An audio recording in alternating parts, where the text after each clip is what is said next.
നമസ്കാരം. നിങ്ങൾക്ക് എല്ലാവർക്കും പാർട്ട് ടൈം ഇൻവെസ്റ്ററിന്റെ ഒരു പുതിയ ഇൻഫർമേറ്റീവ് വീഡിയോയിലേക്ക് ഒരിക്കൽ കൂടി സ്വാഗതം. അപ്പൊ നമ്മൾ ഇന്നത്തെ വീഡിയോയിൽ നമ്മൾ ഡിസ്കസ് ചെയ്യാൻ പോകുന്ന ടോപ്പിക് എന്താണ്? നമ്മൾ ഗോൾഡ് അല്ലെങ്കിൽ സിൽവർ വാങ്ങുന്ന സമയത്ത് ഏത് രീതിയിലാണ് ശരിയായ രീതിയിൽ നമ്മൾ വാങ്ങേണ്ടത് എന്നാണ് നമ്മൾ മനസ്സിലാക്കാൻ പോകുന്നത്. എക്സാമ്പിൾ ആയിട്ട് കംപ്ലീറ്റ് ആയിട്ട് ഗോൾഡിനെ കുറിച്ചാണ് ഡിസ്കസ് ചെയ്യുന്നത്. ഇത് സെയിം ആയിട്ട് സിൽവറിനും ആപ്ലിക്കബിൾ ആണ്. അപ്പൊ നമ്മൾ ഓർത്ത് നോക്കുക, ഗോൾഡ് വാങ്ങാൻ വേണ്ടി നമുക്ക് ഓർണമെന്റ്സ് ആയിട്ട് ജുവലറി ആയിട്ട് വാങ്ങാം, അല്ലെങ്കിൽ ഡിജിറ്റൽ ഗോൾഡ് പോലെയുള്ള അസറ്റുകൾ വാങ്ങാം.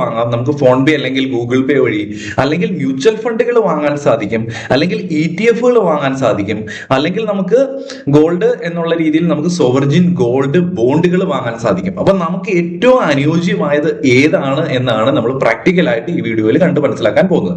ഈ വീഡിയോ വളരെ ഇമ്പോർട്ടന്റ് ഉള്ള വീഡിയോ ആണ്. ഗോൾഡ് വാങ്ങുന്നവർ തീർച്ചയായിട്ടും കണ്ട് മനസ്സിലാക്കേണ്ട ഒരു വീഡിയോ ആണ്.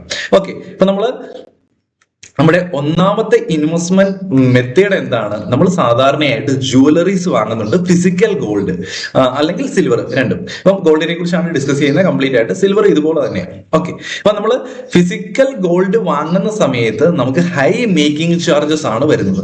അതായത് തനിഷ്ക്, മലബാർ പോലെയുള്ള ബ്രാൻഡ്സിൽ നമുക്ക് 20-25% മേക്കിംഗ് ചാർജസ് നമ്മളൊരു റിങ് അല്ലെങ്കിൽ ഒരു നെക്ലേസ് അല്ലെങ്കിൽ ഒരു മറ്റ് കമ്മല് ഇങ്ങനെയുള്ള ജുവലറീസ് വാങ്ങുന്ന സമയത്ത് 20-25% മേക്കിംഗ് ഫീസ് പിടിക്കുന്നുണ്ട്. ഒപ്പം തന്നെ 3% GST ഈടാക്കുന്നുണ്ട്. കൃത്യമായിട്ട് മനസ്സിലായെന്ന് ഞാൻ വിചാരിക്കുന്നു. അപ്പം ഇനി അത് നമ്മൾ റീസെയിൽ ചെയ്യുന്ന സമയത്ത് നമ്മളൊരു കമ്മല് വാങ്ങി അതിനുശേഷം നമ്മൾ അത് കുറച്ച് നാളുകൾ കഴിഞ്ഞിട്ട് അല്ലെങ്കിൽ 1-2 മാസം കഴിയുമ്പോൾ റീസെയിൽ ചെയ്യാൻ പോകുന്ന സമയത്ത് നമുക്ക് അതിന്റെ പ്രൈസ് ഡിഡക്ട് ചെയ്തിട്ടാണ് നമുക്ക് കിട്ടുള്ളൂ. അത് ചിലപ്പോൾ 5% ആയിരിക്കാം, ചിലപ്പോൾ 10% ആയിരിക്കാം. മേടിച്ച ആ ഒരു കമ്പനിയിൽ മേടിച്ച ഏതാണോ ജുവലറി, ആ ഒരു ജുവലറി തന്നെ പോയി തിരിച്ചു വിറ്റ് കഴിഞ്ഞാൽ ചിലപ്പോൾ 5% ഡിഡക്ഷനിലൊക്കെ നമുക്ക് വിൽക്കാൻ സാധിക്കും. അതുപോലെ തന്നെ ഇമീഡിയറ്റ് ഡിഫിറ്റ് എന്താണ്? ഗോൾഡ് ബിസ്ക്കറ്റ് അല്ലെങ്കിൽ കോയിന് ഇതൊക്കെ വാങ്ങുന്ന സമയത്ത് നമുക്ക് 5% മേക്കിംഗ് ചാർജസ് അവിടെയും വരുന്നുണ്ട്. ഓക്കെ, അപ്പൊ ജുവലറി വാങ്ങുമ്പോഴുള്ള മേക്കിംഗ് ചാർജസിനേക്കാളും അത് കൂടുതലാണ് മേക്കിംഗ് ചാർജ് എങ്കിലും ഗോൾഡ് ബിസ്ക്കറ്റിലും കോയിൻസിലും 5% മേക്കിംഗ് ചാർജ് വരുന്നുണ്ട്. 3% GST വരുന്നുണ്ട്. ഓക്കെ, പർച്ചേസ് ചെയ്യുന്ന സമയത്ത് തന്നെ. അപ്പൊ നമുക്ക് ഇത് ലൈവായിട്ട് നമുക്കൊന്ന് പോയി നോക്കാം. ഗോൾഡിന്റെ റേറ്റ് എന്താണ് ഇന്നത്തെ. അതുപോലെ തന്നെ ഞാൻ ഇവിടെ തനിഷ്കിന്റെ വെബ്സൈറ്റ് ഓപ്പൺ ആക്കുന്നുണ്ട്.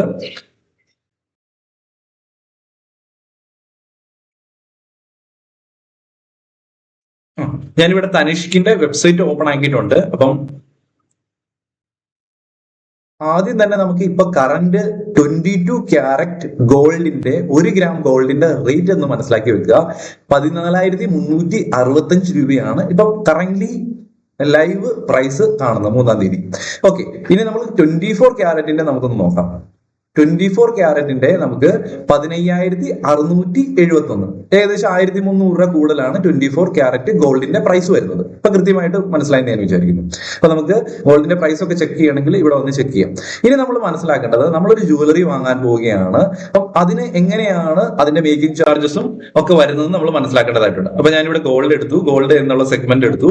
ഞാനിവിടെ ഒരു ഗോൾഡിന്റെ ഒരു റിംഗ് ആണ് വാങ്ങാൻ പോകുന്നത്. അപ്പം ഈ തനിഷ്ക് എന്ന ബ്രാൻഡിന്റെ ആണ് വാങ്ങാൻ പോകുന്നത്. അപ്പൊ ഞാനിവിടെ ഫസ്റ്റ് ഒരു റിംഗ് വരുന്നുണ്ട്. ആ ഒരു റിംഗ് തന്നെ ഞാൻ ഓപ്പൺ ആക്കുവാണ്.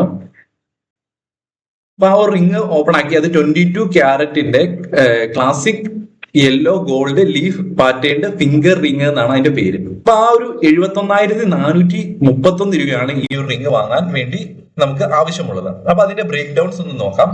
ഇവിടെ ഇത് 22 ക്യാരറ്റ് ആണ്, അതായത് 14,365 രൂപയാണ് ഏകദേശം ഗ്രാമിന് വരുന്നത്. ഓക്കെ, 14,365 രൂപയാണ് ഗ്രാമിന് വരുന്നത്. 3.941 ഗ്രാം ഉണ്ട്. അപ്പൊ ടോട്ടൽ ആയിട്ട് ഗോൾഡിന്റെ പ്രൈസ് എത്രയാണ് വരുന്നത്? 56,612 ആണ് വരുന്നത്. ഇവിടെ മേക്കിംഗ് ചാർജസ് നോക്കുക, 12,737 രൂപ പിടിച്ചിട്ടുണ്ട്. ഓക്കെ, അപ്പം ഗോൾഡിന്റെ മുകളിൽ റേറ്റ് നോക്കുക എത്ര, ഏകദേശം 20% മിച്ചം നമുക്ക് മേക്കിംഗ് ചാർജസ് പിടിച്ചതായിട്ട് കാണാൻ സാധിക്കുന്നുണ്ട്. അപ്പൊ ഇത് നമുക്ക് ഒരു കാര്യം ഓർത്തിരിക്കുക, നമ്മൾ ജുവലറി വാങ്ങുന്നുണ്ടെങ്കിൽ അത് നമുക്ക് പർപ്പസ്ഫുള്ളി നമുക്ക് അത് ഇൻവെസ്റ്റ്മെന്റ് എന്നുള്ള രീതിയിൽ വാങ്ങാതിരിക്കുക. കാരണം ഇത്രയും വലിയൊരു മേക്കിംഗ് ചാർജസ് അവിടെ തന്നെ പോകുന്നു. മറിച്ച് നമുക്ക് ഉപയോഗിക്കാൻ വേണ്ടിയാണെങ്കിൽ തീർച്ചയായിട്ടും ഈ ഒരു മേക്കിംഗ് ചാർജ് നോക്കേണ്ട കാര്യമില്ല. നമുക്ക് ഫിസിക്കലായിട്ട് യൂസ് ചെയ്യാനും പറ്റും. അതുപോലെ തന്നെ ഫ്യൂച്ചറിൽ നമുക്കത് ഇൻവെസ്റ്റ്മെന്റ് പോലെ നമുക്ക് വിൽക്കാനും സാധിക്കും. അപ്പം ഗോൾഡിന്റെ പ്രൈസ് കൂടുന്നതനുസരിച്ച് അതിന്റെ ബെനിഫിറ്റ് കിട്ടും. എങ്കിലും ഉപയോഗിക്കാനല്ല, വെറുതെ ഇൻവെസ്റ്റ്മെന്റ് എന്നുള്ള രീതിയിൽ വാങ്ങിച്ച് ലോക്കറിലോ അല്ലെങ്കിൽ നമ്മുടെ വീട്ടിലോ ഒക്കെ വെക്കാനാണെങ്കിൽ ഇത്രയും വലിയൊരു മേക്കിംഗ് ചാർജസ് കൊടുക്കേണ്ട കാര്യമില്ല. ഓക്കെ, ഇനി നമുക്ക് ഇവിടെ നമുക്ക് GST 3% വരുന്നുണ്ട്. അതിപ്പോ എല്ലാം കൂടെ കൂട്ടി എത്രയാണ്? 20,80 രൂപ GST കൂടെ കൂട്ടി 71,431 രൂപ കൊടുക്കണം ഈ ഒരു റിങ് വാങ്ങുന്നതിന് വേണ്ടി. ഒരു കാര്യം ഓർത്തിരിക്കുക, 56,000 രൂപ 56,600 സ്വർണം വില കിടന്നിട്ട് 71,431 രൂപയാണ് ഇവിടെ വരുന്നത്. ഇനി ഇത് മറിച്ച് വിൽക്കുന്ന സമയത്ത് ഈ ഗോൾഡ് വിലയിനേക്കാളും കുറഞ്ഞു പോകും ഇത് വിൽക്കുന്ന സമയത്ത്. അപ്പൊ അത്രയും മനസ്സിലാക്കുക. അപ്പൊ അത്രയും വേരിയേഷൻ നമ്മൾ ഫിസിക്കലായിട്ട് ഗോൾഡ് വാങ്ങുന്ന സമയത്ത് നമുക്ക് ഒരു വ്യത്യാസം ഉണ്ട് എന്ന് മനസ്സിലാക്കാം. ഇനി നമുക്ക് ഗോൾഡ് കോയിൻസിലേക്ക് ഒന്ന് പോയി നോക്കേണ്ടതായിട്ടുണ്ട്.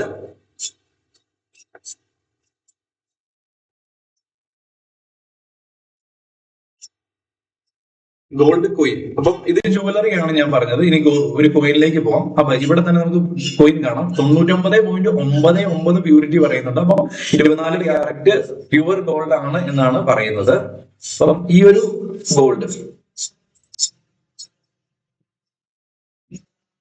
ഇതിന്റെ പ്രൈസ് ബ്രേക്ക് ഡൗൺ കാണുന്നുണ്ട്. അതായത് കോയിൻസ് ആയിട്ടാണ് നമ്മൾ വാങ്ങാൻ ഉദ്ദേശിക്കുന്നതെങ്കിൽ ഇവിടെ നോക്കുക, ഇത് 24 ക്യാരറ്റ് ആണ്, 15,670 ആണ് അതിന്റെ പ്രൈസ് വരുന്നത്. ഓക്കെ, അപ്പം ഇത് 24 ആണ്, മറ്റേത് 22 ക്യാരറ്റ് ആണ് ജുവലറി പറഞ്ഞത്. അപ്പം ഈ ഒരു റേറ്റ് അതിനേക്കാൾ കൂടാനുള്ള കാരണം മനസ്സിലായില്ല, 24 ക്യാരറ്റ് ആയതുകൊണ്ടാണ്. അതല്ല നമ്മൾ നോക്കേണ്ടത്, അതിന്റെ മുകളിൽ നമ്മൾ GST മേക്കിംഗ് ചാർജ് കൊടുക്കുന്നുണ്ട് 783 രൂപ. അതായത് ഇവിടെ എത്ര ശതമാനമാണ് നമ്മൾ കൊടുക്കുന്നത്? ഇവിടെ 5% അടുത്ത് കൊടുക്കുന്നുണ്ട്. ഓക്കെ, 5% കൊടുക്കുന്നുണ്ട് മേക്കിംഗ് ചാർജ്. ജസ്റ്റ് കോയിൻ വാങ്ങുമ്പോൾ തന്നെ 5% കൊടുക്കുന്നുണ്ട്. ക്ലിയർ ആയി ഞാൻ വിചാരിക്കുന്നു. അതിന് മുകളിൽ GST ഇവിടെ കൊടുക്കുന്നുണ്ട് 493 രൂപ. അപ്പൊ ടോട്ടലായിട്ട് 16,948 രൂപ വേണം ഈ ഒരു കോയിൻ വാങ്ങുന്നതിന്. പക്ഷെ ആ ഒരു ഗോൾഡ് കോയിന്റെ പ്രൈസ് എത്രയാണ്? ഗോൾഡിന്റെ മാത്രമുള്ള പ്രൈസ് 15,670 രൂപയെ വരുന്നുള്ളൂ. തിരിച്ചു കൊടുക്കുന്ന സമയത്ത് വീണ്ടും അതിന്റെ അകത്ത് ഒരു ഡിപ്രിസിയേഷൻ, ഒരു ഡിഡക്ഷൻ കഴിഞ്ഞ് അല്ലെങ്കിൽ ഡിപ്രിസിയേഷൻ കഴിഞ്ഞു കഴിഞ്ഞിട്ടാണ് നമുക്കത് വിൽക്കാൻ പറ്റത്തുള്ളൂ. ഓക്കെ, അപ്പൊ ഇവിടെ ഈ മേക്കിംഗ് ചാർജ് GST പിടിക്കുന്നുണ്ടെന്ന് മനസ്സിലാക്കാം. അപ്പൊ ഇത്രയും വേരിയേഷൻ ഉണ്ടെന്ന് മനസ്സിലാക്കാം. അപ്പം ജുവലറി വാങ്ങുന്നതിനേക്കാളും ബെസ്റ്റ് ഏതാണ്? ഗോൾഡ് കോയിൻ വാങ്ങുന്നത് തന്നെയാണ്. ഇൻവെസ്റ്റ്മെന്റ് പർപ്പസിനാണെങ്കിൽ കുറച്ചും കൂടെ ബെറ്റർ, അതായത് ജുവലറിനേക്കാളും ബെറ്റർ കോയിൻ ആണ് എന്ന് മനസ്സിലാക്കുക. ഇനി നമ്മൾ മുമ്പോട്ട് പോകണം. നമുക്ക് അടുത്ത ഓപ്ഷൻ നോക്കേണ്ടതായിട്ടുണ്ട്. ഇപ്പൊ ഫിസിക്കൽ ഗോൾഡിനെ കുറിച്ച് നമ്മൾ ഡിസ്കസ് ചെയ്തു. ഇനി രണ്ടാമത് വരുന്നതാണ് നമ്മുടെ ഡിജിറ്റൽ ഗോൾഡ്. അപ്പൊ ഇവിടെ ഹിഡൻ കോസ്റ്റ് വരുന്നുണ്ട്. അത് PayTM കൂടെയും അല്ലെങ്കിൽ ഗൂഗിൾ പേ കൂടെയും അല്ലെങ്കിൽ ഫോൺ പേ കൂടെയും ഒക്കെ നമുക്ക് ഇത് വാങ്ങാൻ സാധിക്കും. അപ്പം അവിടെ എന്താണ് സംഭവിക്കുന്നതെന്ന് വെച്ച് കഴിഞ്ഞാൽ ആക്ച്വലി ഉള്ള പ്രൈസിനേക്കാളും, ഞാൻ എക്സാമ്പിൾ ആയിട്ട് കാണിച്ചു തരാം, ഫോൺ പേ എടുത്ത് നിങ്ങളെ കാണിച്ചു തരാം.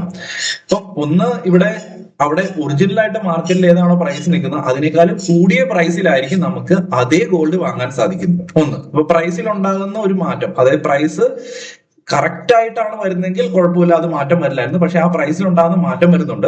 അത് ഞാൻ ഇവിടെ അപ്രോക്സിമേറ്റ് ഒരു 1000 രൂപ നമുക്ക് കൊടുത്തിട്ടുണ്ട്. അപ്പോൾ അത് മാറിക്കൊണ്ടിരിക്കും. ലിക്വിഡേഷൻ ലോസ്, അതായത് നമുക്ക് 3% GST വരുന്നുണ്ട്. പിന്നെ സെല്ലിംഗ് കമ്മീഷൻ വരുന്നുണ്ട്. അപ്പം ഇങ്ങനെയുള്ള കുറെ കാര്യങ്ങൾ വരുന്നുണ്ട്. നമുക്കത് ലൈവ് ആയിട്ട് ഫോൺ പേയിൽ ഒന്ന് നമുക്ക് നോക്കാം. ആപ്ലിക്കേഷൻ ഓപ്പൺ ആക്കിയിട്ടുണ്ട്. ഞാൻ ഗോൾഡ് എന്നുള്ള സെഗ്മെന്റ് ഞാൻ സെലക്ട് ചെയ്യുവാണ്. സ്വർണം വാങ്ങുക എന്നുള്ള ഓപ്ഷൻ അത് സെലക്ട് ചെയ്തു. ഇപ്പൊ ഇവിടെ സേഫ് ഗോൾഡ് എന്ന് പറഞ്ഞ ഓപ്ഷൻ കിട്ടിയിട്ടുണ്ട്. അവിടെ ഞാൻ ഡിജിറ്റൽ ഗോൾഡ് ആണ്. ഓക്കെ, ഡിജിറ്റൽ ഗോൾഡ് ആണ് വാങ്ങാൻ പോകുന്നത്. അപ്പൊ ഇവിടെ പ്രൈസ് കാണാൻ സാധിക്കുന്നു 15,905 ആണ് ഇപ്പൊ കാണുന്നത്. Okay, live price. അപ്പൊ നമ്മൾ ഡിസ്കസ് ചെയ്ത 24 ക്യാരറ്റിന്റെ പ്രൈസ് എത്രയായിരുന്നു? 15,650 അടുത്തായിരുന്നു. അപ്പൊ ഇവിടെ നമുക്ക് ഏകദേശം 300 രൂപ വേരിയേഷൻ ഇവിടെ ഇപ്പൊ തന്നെ കാണുന്നുണ്ട്.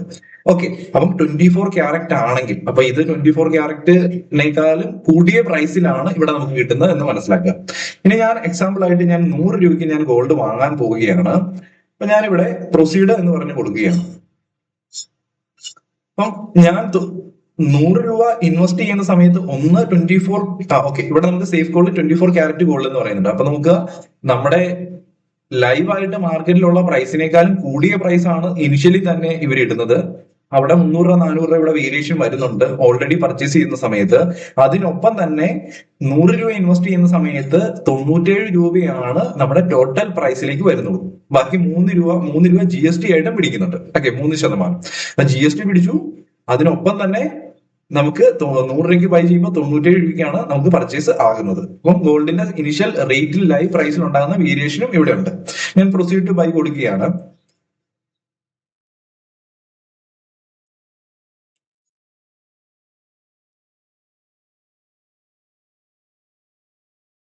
ഇവിടെ ബൈ ആയിട്ടുണ്ട്. ഇവിടെ ഞാൻ വാങ്ങിയ സ്വർണം ഇവിടെ കാണാൻ സാധിക്കുന്നു. അപ്പം വാങ്ങിയ സ്വർണം എത്രയാണ്? 0.0061 ഗ്രാം. ഓക്കെ,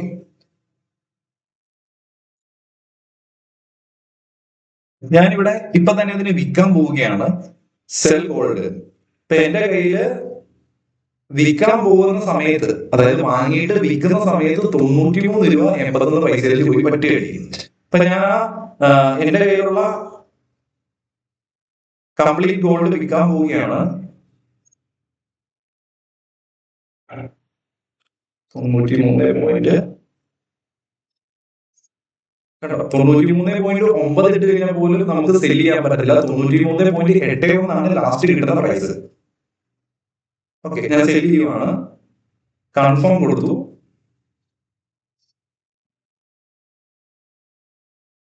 കണ്ടോ, അപ്പൊ 100 രൂപയ്ക്ക് ഞാൻ ഗോൾഡ് വാങ്ങി. ഒന്ന് വാങ്ങിയത് തന്നെ കൂടിയ പ്രൈസിലാണ് വാങ്ങിയത്, ഇതിനേക്കാളും കൂടിയ പ്രൈസിലാണ് വാങ്ങിയത്. 2 വാങ്ങുന്ന സമയത്ത് GST പിടിച്ചു. 3 വിൽക്കുന്ന സമയത്ത് ഇത്രയും വേരിയേഷൻ വന്നു. അപ്പം ഒറ്റയടിക്കാണ് 100 നിന്ന് 93 വന്നത്. അപ്പൊ അത്രയും മനസ്സിലാക്കുക, അത്രയും വേരിയേഷൻ ഉണ്ട് ഡിജിറ്റൽ ഗോൾഡിൽ. അപ്പം എല്ലാവരും ഫോൺ പേയിൽ ഏറ്റവും മുകളിൽ തന്നെ കണ്ട് നമ്മൾ പർച്ചേസ് ചെയ്യാൻ പോകും. അപ്പൊ അതിന്റെ അകത്തുള്ള മിസ്റ്റേക്സ് മനസ്സിലാക്കുക. അപ്പൊ ഈ വീഡിയോ ഇഷ്ടപ്പെടുന്നുണ്ടെങ്കിൽ ലൈക്ക് ചെയ്യുക, ബാക്കിയുള്ളവരിലും കൂടെ ഷെയർ ചെയ്യാൻ നോക്കുക. വീഡിയോ കുറച്ച് ലെങ്ത് ആവുന്നുണ്ട്, പക്ഷെ അത് വാല്യുബിൾ ആണ് എന്ന് മനസ്സിലാക്കുക. ഓക്കെ, അപ്പൊ നമുക്ക് ഗോൾഡ് സിൽവർ ETF എന്ന് പറഞ്ഞ ഒരു ഓപ്ഷൻ ഉണ്ട്. അപ്പം അത് കോസ്റ്റ് എഫക്റ്റീവ് ആണ്. അത് നമുക്ക് ഏഞ്ചൽ വൺ, സെറോദ അല്ലെങ്കിൽ അപ്സ്റ്റോക്സ്, ഗ്രോ പോലെയുള്ള ഡിമാറ്റ് അക്കൗണ്ടുകളിൽ പോയി നമുക്ക് ഡയറക്റ്റ് ആയിട്ട് പർച്ചേസ് ചെയ്യാൻ സാധിക്കും. അപ്പൊ അവിടെ എക്സ്പെൻസ് റേഷ്യോയും കാര്യങ്ങളൊക്കെ കുറവായിരിക്കും. 0.2% ടു 0.8% വരെയൊക്കെയാണ് വരുന്നത്.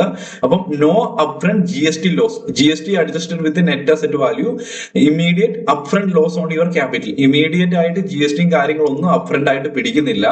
അതുപോലെ തന്നെ high liquidity and convenience, easy to buy and sell instantly stock exchange. നമുക്ക് ഭയങ്കരമായിട്ട് ലിക്വിഡിറ്റി തരുന്നുണ്ട്. കാരണം അത് നമ്മൾ ETF വാങ്ങുന്ന സമയത്ത് അതിന്റെ പുറകില് ഫിസിക്കലായിട്ട് ആ ഒരു കമ്പനി ഫിസിക്കലായിട്ട് ഗോൾഡിന്റെ ETF ആണ് വാങ്ങുന്നതെങ്കിൽ അത് സ്റ്റോർ ചെയ്ത് വെക്കുന്നുണ്ട്. അപ്പൊ നമുക്ക് എപ്പോ വേണേലും സെല് ചെയ്യണമെങ്കിൽ നമുക്ക് മൊബൈലിൽ ആപ്ലിക്കേഷനിലൂടെ തന്നെ സിമ്പിൾ ആയിട്ട് സെല് ചെയ്യാൻ പറ്റും. നമ്മൾ ജുവലറി പോയി വിൽക്കാനോ അല്ലെങ്കിൽ അതിന്റെ പ്രൈസിന്റെ അകത്ത് ഡിഡക്ഷൻ ഒന്നും നോക്കേണ്ട കാര്യമില്ല. നമുക്ക് കൃത്യമായിട്ട് ലൈവ് മാർക്കറ്റിൽ എത്രയാണോ ഗോൾഡിന്റെ പ്രൈസ് അതേ പ്രൈസിൽ തന്നെ നമുക്ക് സെല് ചെയ്യാനുള്ള ഓപ്ഷൻ ഉണ്ട്.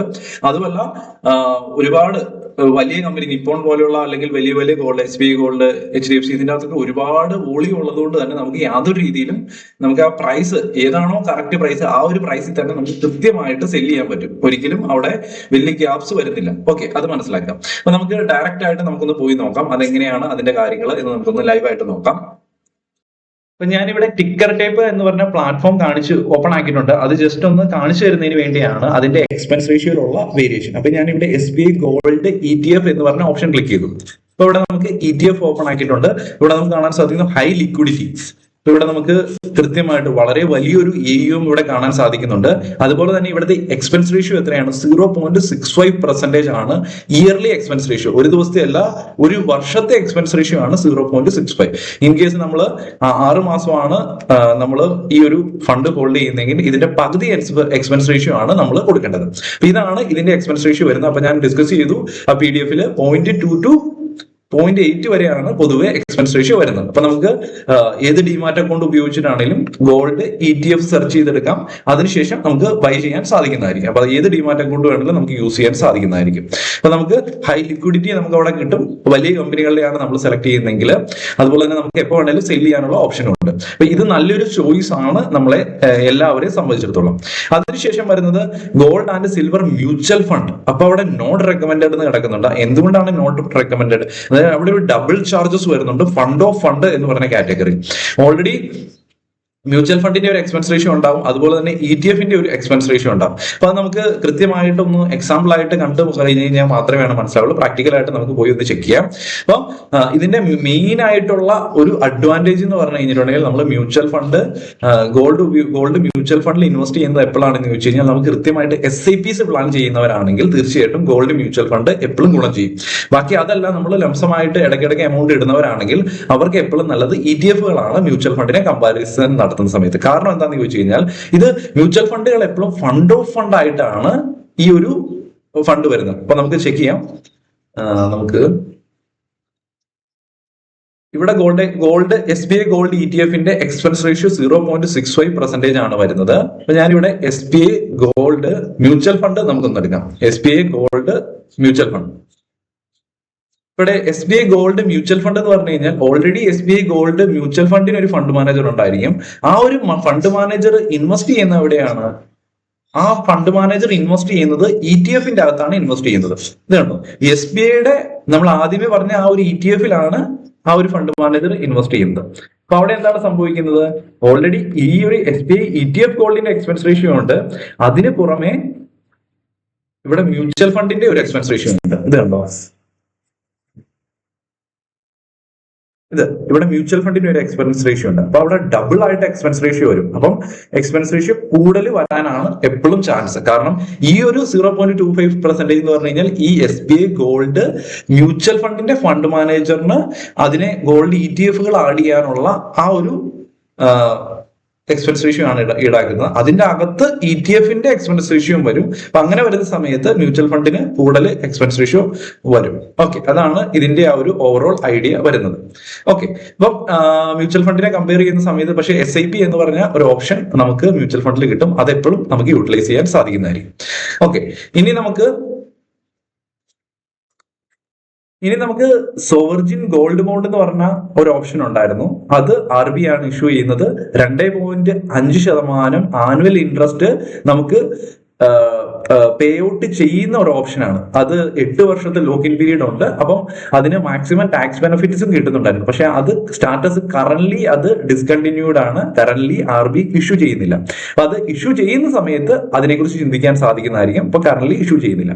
പിന്നെ നമ്മൾ ടാക്സേഷൻ റൂളിനെ കുറിച്ച് നമ്മൾ നോക്കേണ്ടതായിട്ടുണ്ട്. 1 by 1 ആയിട്ട് ഓരോന്നിന്റെയും ടാക്സേഷൻ. നമ്മളിവിടെ ടാക്സേഷനെ കുറിച്ച് നോക്കുന്ന സമയത്ത് നമ്മൾ ഡിജിറ്റൽ ഗോൾഡിലും മ്യൂച്വൽ ഫണ്ടിലും നമ്മൾ മുകളിൽ ഇൻവെസ്റ്റ് ചെയ്യുന്നതിന്റെ ഡ്രോബാക്സ് ഡിസ്കസ് ചെയ്തു. അതുപോലെ തന്നെ ടാക്സേഷനിൽ നമുക്കൊരു ഡ്രോബാക്സ് കാണാൻ സാധിക്കും. ഒന്നാമത്തത്, നമ്മൾ 24 മാസത്തിന് മുമ്പ് നമ്മൾ വിൽക്കുന്ന ആളുകളാണെങ്കിൽ അവിടെ നമുക്ക് ടാക്സ് എങ്ങനെയാണ് കൊടുക്കുന്നത്? നമ്മുടെ സ്ലാബ് റേറ്റ് എത്രയാണോ അതനുസരിച്ചാണ് നമ്മൾ ഇൻകം ടാക്സ് നമ്മൾ അടയ്ക്കേണ്ടത്. അപ്പൊ ഇവിടെ നമുക്ക് വളരെ ഇൻകം കുറഞ്ഞുള്ളവരാണെങ്കിൽ അവർക്ക് മാത്രം ഇവിടെ short time capital gain tax വളരെ കുറവാണ് വരത്തുള്ളൂ. അതായത് നമ്മുടെ സ്ലാബിനനുസരിച്ചാണ്.